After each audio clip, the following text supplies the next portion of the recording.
28th, all-time freshman leading receiver, University of Miami, Ahmmon Richards. How we doing? I'm doing good. How we doing, man? Hey, man, why'd Coach Dawson want to catch a fade with you, man? Talking all this run game stuff, man. It's getting a little staticky out here, man. I love it, man. I love it. Hey, we need that type of fire, man. We need that right about now, man, because it's been a little quiet of recent. It's been a little quiet out there. So for those who missed it, Coach Dawson had a press conference yesterday where he got pretty feisty with people asking him about our runs up the A gap and B gap, and gave the media a pretty sarcastic football lesson there. Mon, what do you think about that whole press conference? I mean, I personally, I was smiling, honestly. I was like, okay, like he's trying to give a little bit more context to the why, right? He's essentially saying, he's going to stick with, what got us here in a way. So and to be honest, like without trolling aside, I do understand like some of the talking points as far as like the A gap, B gap conversation for certain runs can just, naturally just bounce outside depending on how the defense plays it. Which essentially is the running backs got to get a little better vision at times, sometimes where there is opportunities, but they, sometimes just cut it up inside. So I honestly, I think it was funny, but it was a little bit informative for, some people who don't really know like X's and O's like that. But it was funny. I was laughing. Yeah, that was the part where he was really fired up with someone he was like trying to get suggestions on how to get outside. He's like, "What, should we run the option with Carson?" Yeah, genius idea. He was like trying, guys. He was fired up. But I mean, clearly he's hearing it. There's definitely you got to keep that noise outside, right? I mean, how's that like in terms of like, because you were on some staffs that were pretty criticized. I guess every Cane has been. Like, what did you know about that while you were inside the team? Like when your coaches are getting criticized by your family members, social media, whatever it is. Yeah, man. I remember we would hear, some boos and stuff at times, especially, go 3 and out a few times in a row type of thing, right? The people want to see the offense open up. And, I think the frustration just stems from us just having athletes just throughout the field and just feeling like sometimes it's not being utilized, or we're like not executing, as people will say and joke about. So that's kind of where it stems from. I think we all know that his team hasn't been playing like it's to a ceiling yet. And I think that's just part of the frustration where we've been waiting, right, to see like that full complete game of just dominance. And I know the potential's there because when you see us first quarter against Notre Dame and it's damn near 21-0, and we get ready, to kind of steamroll them, same thing with Florida where we jump out early. USF, we did handle business, but you get what I'm saying. It's just like there's evidence on tape where we're like everything is clicking. And then, as we get into like the ACC play now, it just seems to us and everyone watching with just seems like we're just like having a lot more miscues up front or in the run game. Sometimes just regular routine plays, as we would say. So that's just kind of where it comes from. But I mean, overall, I do understand his point where you're not going to just go full on, just switch the entire offense mid-season, right? I mean, this is what the offense is. Yes, you can add wrinkles, which I think we saw last game at times. I think we did a good job of adding on like that RPO action almost, where we're running like the same dive plays, except we just attach Malachi Tony or Tony Johnson to a quick speed out, which makes the defense have to respect that play and not just crash, on the run all the time. Just makes them a little bit more respectable and play it a little bit more fair.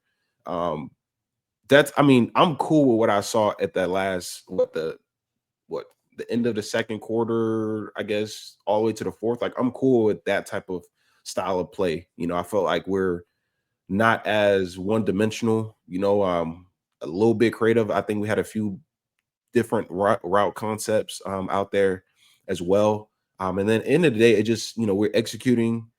Another part of this, and I don't want to drag it, but a huge part is that on special teams, we actually had like actual life That's what it seemed like. Punt return game, I know Malik, like he actually was able to get some creases, but stuff like that, like if you notice, like the momentum was starting to build after every single one of his punt returns. You know, even Keelan Marion, he almost slipped through on a kick return, but like stuff like that kind of gets the offense in a little bit better field position. Defense obviously was holding their own, getting 3 and outs and giving the offense short fields, right? Creating turnovers, like that's what helps the offense. But when we're consistently 1st and 25 or whatever it is coming off a kickoff return, right? And you're starting, you got 75 yards of drive every single time. Like it's just difficult to put together those like 13, 14 play drives, like every single drive, you know? So stuff like that I did notice was a little bit of the difference. But you know, we'll see. My thing, I want to see what we do versus SMU personally. Yeah, we were kind of getting into it a bit before you hopped on, Ahmmon, and my initial thoughts, just looking at them a little bit, and you know, they haven't had the best last week here. Obviously, losing to Wake Forest the way they did, that was crazy. D, you and I were watching that one at the Licking. We turned it off. We turned it to a different channel because we thought it was over, and then obviously the craziness happened there. But my initial look at them, Ahmmon, is respect Rhett Lashley, of course, as a schematic coach, as a game planner. Respect their defensive coordinator, Scott Simons. But I don't see the same talent level. I think we are thinking of them a bit in last year's light and remembering, as I just said a moment ago, Elijah Roberts starting in the NFL, Jared Harrison Hunt, draft pick, Brashard Smith, explosive player that Miami could have used last year and this year. A lot of guys that aren't there anymore. And I just don't see the same talent across the board, especially in the trenches. But hey, I said similar things about Louisville. I just don't see them having a Chris Bell type, an Isaac Brown. I don't see them having that. Yeah. SMU, they don't have like that same like almost firepower like last year. It seems like. I know they returned Kelly Jennings, right? And I think he's been banged up throughout the year. Kevin Jennings. Kevin Jennings. Yeah. Kelly Jennings was the corner from Miami back in the day. First rounder, yes, sir. Yeah. So their team does look a little different. To your point on that defensive line, they don't have those guys that are like they currently playing in the NFL right now. Harvey, I missed Harvey too. Yeah, Harvey. Yeah, so they're missing some guys. I think they have a good safety or two, one of the two, but overall, like I mean, the spread is what, like I think it went up to like 13.5 after being at like 10.5. So seems like, you know, we're starting to be the heavy favorite there. Like I said, I just want it to look a certain way. That's all I really care about. Even the last game for Stanford, like whether we won by 25 or 45, like I wanted it to look a certain way. And to be honest, like after halftime, it did. You know, before halftime, I was like, you know, I don't know what the hell we're doing, you know, not converting on 4th and 1s and, you know, stuff like that. I'm like, it's a recipe to get beat, not just by Stanford, but just going forward. Like if you just carry that bad juju over right to the next game, sometimes guys aren't able to kind of get over that hump in a way, you know. So when I saw, you know, second half, third quarter, fourth quarter, how we're over, you know, just kind of make it look easy in a way, I was like, okay, like that's the momentum I think we need as an offense to kind of carry over going on the road. 12 o'clock game, pretty much this team, SMU, is going to be playing with nothing to lose, right? I mean, what are they, 4-3 or something like that? They have literally nothing to lose besides try to end our season, because that's kind of what it is from this point out. Like teams are trying to end our season, essentially. Yeah, no, and it's the whole history with Lashley and everything too. You know, I know Lashley's going to want this one. That's just kind of how these coaches are wired. They want to beat their old teams. They always work, you know, to the bone, but those type of matchups, there's a little extra there. They'll bust some plays out trying to beat this team. With Lashley's offense, this was, you know, right after you left, but just observing while I was here in Miami, now seeing it at SMU, and what jumps out to you about the way that his teams play and his offenses play? For whatever reason, his offense is always traveling. Like, I mean, I can think back to his days at Auburn when he was recruiting me. They always have some type of, you know, action going on at offense. Even when he got down here at Miami, like the offense was pretty good. You know, with Derek King, they're pushing the ball down the field. very creative. You know, they get their tight ends involved. I mean, he's just a really good offensive coordinator, you know, and I know he's a head coach now, but you know, obviously he still had got his hands on that offense. So I would expect, you know, they're gonna they're gonna score points. You know, that at the end of the day, they're gonna score their points. I think, you know, you keep it within like 15 to 17 points. I think that's how, you know, we get the victory by that, like, what do you say, 13 or 14 points, 2 touchdowns. So but yeah, you got to respect Lashley, man. I mean, he did a good job here. You know, obviously, you know, he moved on and became a head coach, you know, but you know, I always got respect for Lashley. Like, one thing about it, he gonna have offense. Also, their defense is low-key sneaky good. Yeah. At times they're not like trash or anything. Like, they have a pretty good defense. They don't have as much talent, but they still play like relatively good, like in that scheme. I'm not sure. Well, their DC's been there for 4 years. Oh, He's well, been there since there you 2021. go. So that's what I just said. Oh, It's I didn't hear that. Okay. Yeah, So that that consistency. that explains it, because you can tell like it's just almost like plug and play, but they have the same like pretty good philosophy as far as like how to stop the other team's like offensive scheme. So I give SMU credit like to that extent. Even if you think back to the bowl game against, or the ACC championship against Clemson, like Clemson really they're jumped out early on them, but at times like they were actually like holding their own, like doing their thing, you know. Oh yeah, they came back. Yeah, they came back and they got stops in a row. So you can tell like that coordinator, like you just said, he's clearly been there, because, you know, it's kind of like no matter who's out there on the field, like they still have a pretty good system on the defensive side of the things where you just plug and play guys. And I would agree with Josh there. You know, yes, it's a good team. It's a competitive matchup. Obviously, you're going on the road for a noon game, but this is a game Miami has to win and is rightfully the favorite.